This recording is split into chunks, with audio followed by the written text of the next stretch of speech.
Ndabaramukije bakunzi b'ibiganiro by'ijwi ry'ugwaruka turabahaye ikaze mu makuru yacu yo kuri uyu munsi w'Imana igenekerezo rya 18 Ruhuma umwaka wa 2024 kuri mikro muri kumwe na jewe Irankunda Ado Desire kuri uyu w'Imana abenegihugu bo mu mashengero y'abadivantiste bo musi w'indwi muri zone Cibitoke komine Rugombo mu ntara ya Cibitoke batunganije ibikorwa rusangi vy'iterambere aho bazindutse basibura imiserege kwibarabara rya pave riduga rija ku bitaro hamwe n'ibarabara rya pave rica impande y'itongo ry'abapfuye.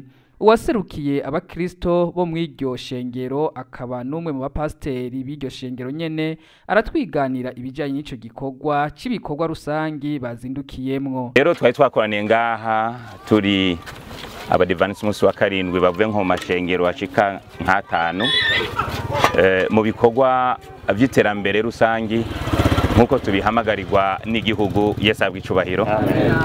Kandi nk'uko ijambo ry'Imana ribitubwira twubahe abaganza mu gihe batuganza mu mwami Yesu abw'icubahiro.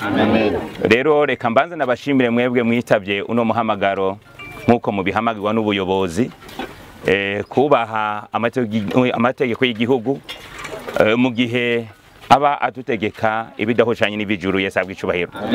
Ijambo ry'Imana yavuga ngo udakora ntakarye. Rero duhamagarirwa gusenga kandi dukora kugira ngo twiteze imbere, kugira ngo duteze imbere n'igihugu.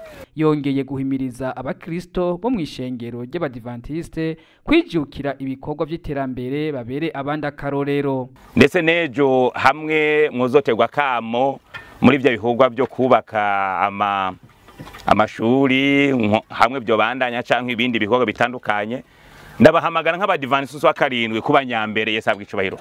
Uko Imana yadutoranije kugira ngo noneho tubwirize isi nk'ishengero ryayo, twari dukwiye kubera akarorero abandi muri ibi na biriya mu bikorwa vy'iterambere ndetse n'ivy'imibano Yesu abw'icubahiro. Rero reka nshimire mwese mwaje hano muhitavye uno muhamagaro. Imana ibahezagire.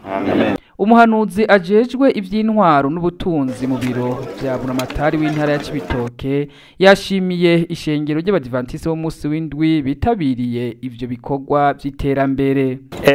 Mu izina rya Buramatari w'intara ya Cibitoke no mu izina ryanje nyene nk'umuhanuzi ajejwe ivy'intwaro n'ubutunzi twagira dufata akanya ko gukengurukira cane ishengero ry'abadivantiste bo musi w'indwi ryaramutse ritunganya ibikorwa rusangi by'uyu munsi.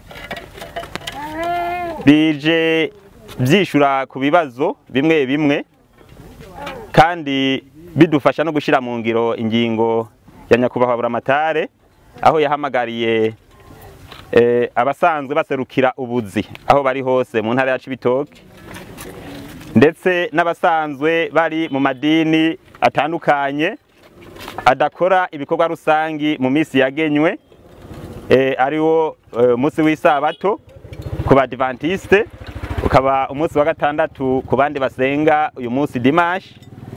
Iyo ngingo rero isaba yuko abo bose umwenegihugu wese wo mu ntara ya Cibitoke, umunyagihugu wese wo mu ntara ya Cibitoke agira uruhara mu iterambere ryiwe, dufatiye cyane cyane ku bikorwa rusangi biba bitunganywa n'intwaro aho duherereye.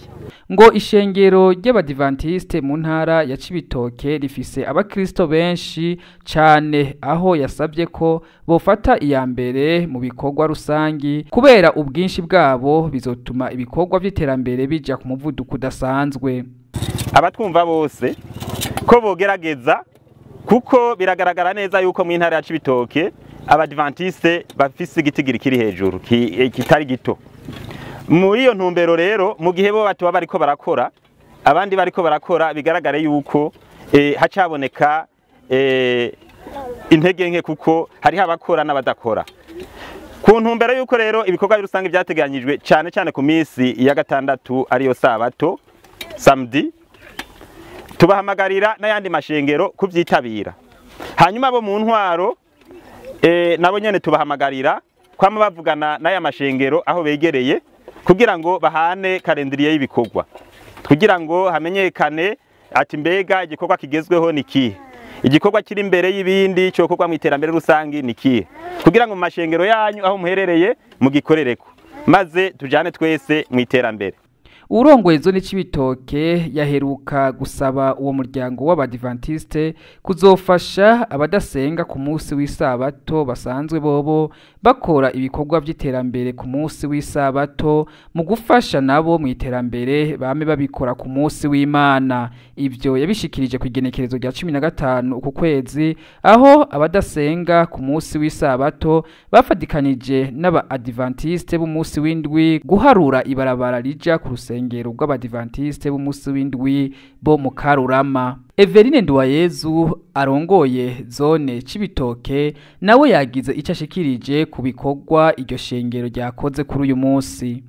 Kuri uyu munsi w'Imana ibikorwa rusange byari vyifashe neza, aho abadventiste bo ku munsi w'indwi uyu munsi bakoze ibikorwa rusange byo gusibura umufurege wo ku bitaro, kandi ico gikorwa bacitabiriye ku rugero rushimishije, aho mbere tubona ko nabo nyene mu bikorwa by'iterambere rusange byo gusibura igisagara babigize ivyabo. Nkaba mpamagarira kandi abadivantiste bagize zone ya Cibitoke ko umuvuduko bariko bowugumako, ahubwo nkahimiriza n'abandi boba bakiri inyuma gufasha bagenzi babo muri ivyo bikorwa, kuko twasanze iyi zone yacu igitigiri nyamwinshi kigizwe n'abadivantiste bo ku munsi w'indwi.